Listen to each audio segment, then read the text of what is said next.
নমস্কার সবাইকে। কাল উল্টো রথ, তাই আরও একবার চলে এলাম জগন্নাথ দেবের দর্শন করাতে। হাতে তুলে নিলাম আমার সেই অস্ত্র, কিছু রঙের বোতল আর একটা তুলি, যেগুলো দিয়ে আমি এই জগন্নাথ দেবের দর্শন করাবো।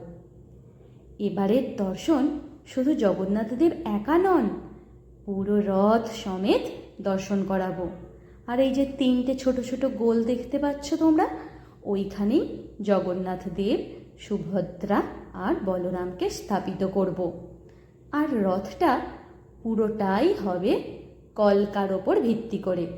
এই যে বলতে বলতেই চলে এসেছে আমার বিচ্ছু ছেলে।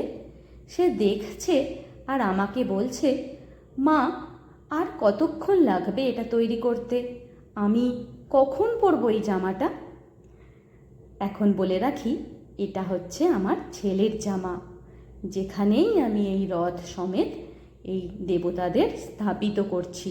ছেলে অনেক দিন থেকেই বায়না করছে ওর জামায় যেন আমি কিছু একটা বানিয়ে দিই। তাই ভাবলাম এর থেকে বড় সুযোগ আর কি হতে পারে।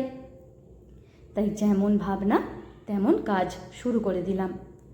কথা বলতে বলতে আমার রথের কাজ প্রায় শেষের দিকে। এই মুখগুলো তৈরি করে নিলেই প্রায় কমপ্লিট হয়ে যাবে। এবার আমার রথের কাজ কমপ্লিট হলো। এবার ছেলে পরে ফেলেছে। তোমরা দেখো তো কেমন লাগছে ওকে জামাটা পরে।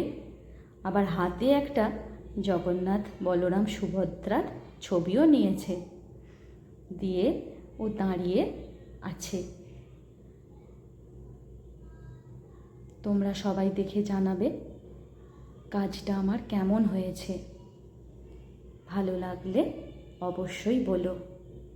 নমস্কার।